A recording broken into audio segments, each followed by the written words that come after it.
नमस्कार, स्वागत है आपका बिहार समाचार में। बिहार की बड़ी खबरों पर बात करने से पहले आपसे अनुरोध है, कृपया वीडियो को एक प्यारा सा लाइक अवश्य कर दीजिएगा। आपका लाइक करना ही हमारी मेहनत का फल होता है। पटना मेट्रो में बम्पर बहाली निकली है। जो अभी तक अप्लाई नहीं किए हैं, जल्दी से अप्लाई कर दें। सबसे पहले ऑफिशियल वेबसाइट जान लीजिए, urban.bis.nic.in। यहां से आप ऑनलाइन अप्लाई कर सकते हैं। बता दें कि टोटल 27 पदों के लिए आवेदन मांगा गया है। और सैलरी की बात करें तो 65,000 से लेकर 1,51,000 रुपए तक सैलरी दी जाएगी। और एप्लीकेशन फी SC/ST वालों के लिए 100 रुपये लगेंगे, बाकी के लिए 400 रुपए। तो 4 जनवरी से ही ऑनलाइन अप्लाई स्टार्ट है और लास्ट डेट 18 जनवरी तक है। ज्यादा जानकारी के लिए डिस्क्रिप्शन चेक करें। बहुत हो गया कोरोना का खेल, अब बिहार है तैयार। कोरोना पर प्रहार के लिए बिहार तैयार। 16 जनवरी से 300 सेंटरों पर शुरू होगा टीकाकरण। बिहार में 16 जनवरी से पहले दौर का टीकाकरण शुरू हो जाएगा। यहां 4,67,684 से अधिक स्वास्थ्य कर्मियों, डॉक्टरों को पहले चरण में कोरोना से बचाव का टीका दिया जाएगा। और 300 सेंटर बनाए गए हैं। टीकाकरण उन्हीं का होगा जो पहले से कोविन पोर्टल पर रजिस्ट्रेशन करा चुके हैं। तेजस्वी यादव ने बड़ा ऐलान कर दिया है कि पारंपरिक तरीके से यदि सदन नहीं चला तो सीएम और डिप्टी सीएम का आवास घेरेंगे। उन्होंने कहा कि इनकी धांधली अब चलने नहीं दी जाएगी। सीएम नीतीश कुमार और बिहार के डिप्टी सीएम तारकिशोर प्रसाद और रेणु कुशवाहा के आवास का घेराव किया जाएगा। तेजस्वी यादव ने कहा है कि सरकार कोरोना के नाम पर सदन के संचालन से बच रही है। उन्होंने कहा कि जब चुनाव कराए जा सकते हैं, स्कूल खोले जा सकते हैं, तो सदन क्यों नहीं चल सकता। उन्होंने कहा कि सरकार सवालों से बचना चाहती है, वे भाग रही है सवालों से। अगर विधानसभा नहीं चलेगा तो जनप्रतिनिधि कहां पर सवाल उठाएंगे। जब सत्र नहीं चलेगा तो किसान, युवाओं की समस्या और उनका मुद्दा कैसे उठाया जाएगा। सरकार सत्र को 4 दिन में ही खत्म करना चाहती है, लेकिन ऐसा नहीं होने देंगे। तेजस्वी यादव ने बड़ा ऐलान कर दिया कि किसान आंदोलन के समर्थन में 30 जनवरी को मानव श्रृंखला बनाया जाएगा।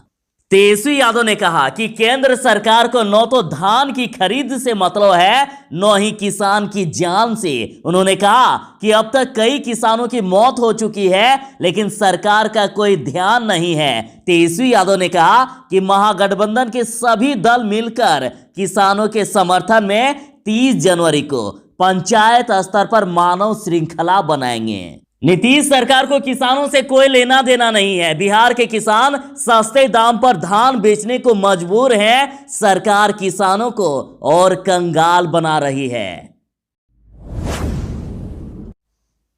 भूपेंद्र यादव ने कहा कि खरमास के बाद टूट जाएगी आरजेडी, बचा सकते हो तो बचा लो। देखिए, खुली चुनौती आरजेडी को दी गई है कि खरमास के बाद अपनी पार्टी को बचा सकते हो तो बचा के दिखाओ। बीजेपी प्रभारी भूपेंद्र यादव ने आरजेडी नेताओं से निवेदन करते हुए कहा कि मैं निवेदन करता हूं कि संक्रांति आ गई है, आरजेडी को आप बचा लीजिए, क्योंकि अब ये बचने वाली नहीं। उन्होंने कहा कि ये पारिवारिक पार्टियां लोकतंत्र के लिए खतरा है।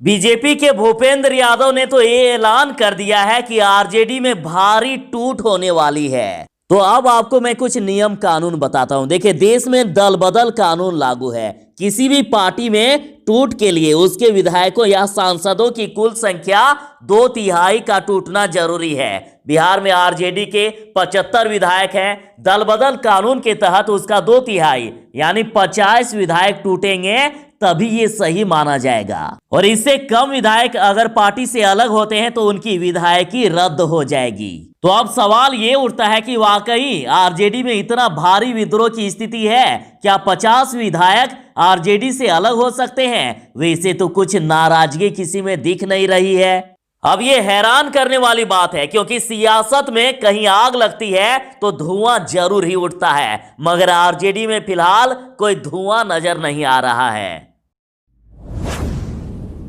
बिहार में किसानों और बेरोजगारों को लेकर तेजस्वी यादव ने बड़ा ऐलान कर दिया है।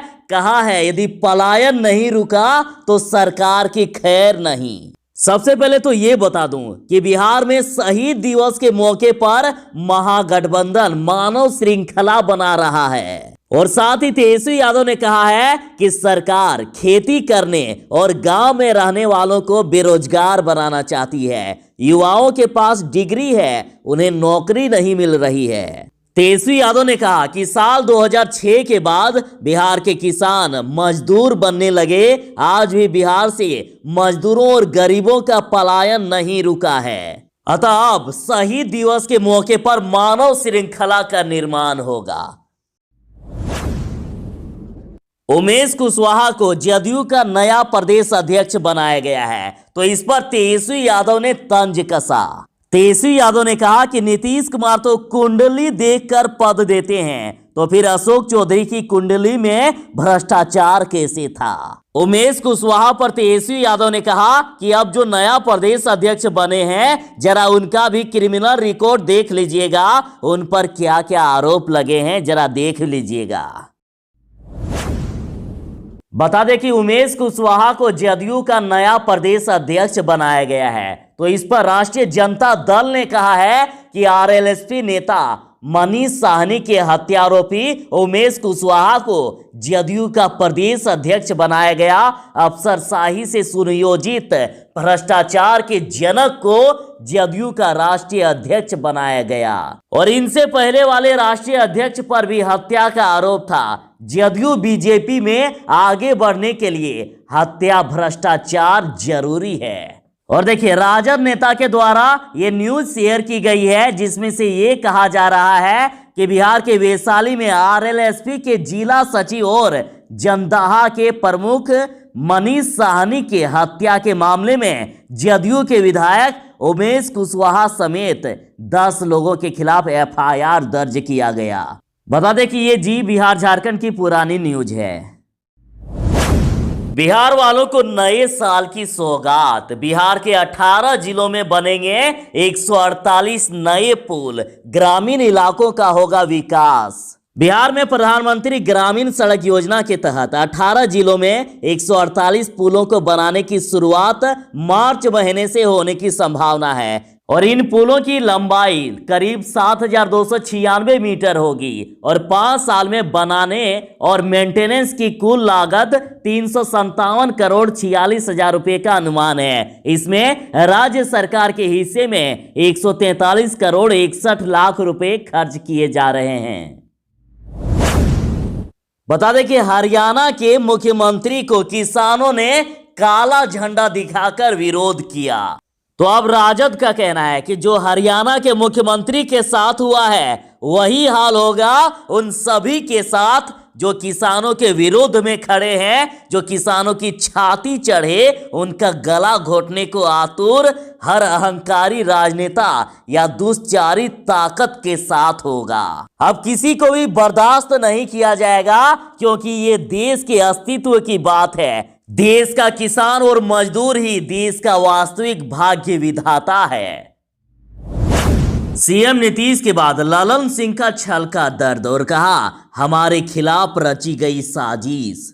जदयू राज्य कार्यकारिणी की बैठक के दूसरे दिन सीएम नीतीश के करीबी नेता ललन सिंह ने कहा कि हमारे खिलाफ साजिश रची गई है। यह कैसे संभव है कि जिस चेहरे पर चुनाव लड़ा जाए उसी की पार्टी को इतने कम सीट मिले। इसका मतलब साफ है कि हमारे खिलाफ साजिश रची गई है। बता दें कि सीएम नीतीश कुमार जी ने जो ये कहा था कि उन्हें समझ नहीं आया कि कौन साथ दे रहा है और कौन नहीं, तो इससे साफ है कि बिहार में तीसरे नंबर की पार्टी बनने का दर्द सीएम नीतीश कुमार नहीं भूल पा रहे हैं। जदयू और भाजपा में लड़ाई चरम पर। जैसे कि सीएम नीतीश कुमार जी ने यह कहा था कि हमें तो पता ही नहीं चला कि दोस्त कौन है और दुश्मन कौन। तो अब भाजपा नेता ने कहा कि दोस्तों और दुश्मनों में फर्क नहीं कर सकते तो ये आपकी गलती है। भाजपा एमएलसी नवल किशोर यादव ने कहा है, उन्होंने कहा कि भाजपा पार्टी है, वोटर नहीं है। लोगों ने आपको वोट नहीं दिया, इसमें आपकी गलती है। इसके लिए दूसरों को दोष देना सही नहीं है, उन्हें अपने गिरेबान में झांकना चाहिए। भाजपा नेता नवल किशोर यादव ने जदयू पर कहा है कि हारने और मरने वाला हर व्यक्ति अपने हार और मरण का ठिकरा दूसरों पर फोड़ता है, इसमें जदयू की ही गलती है।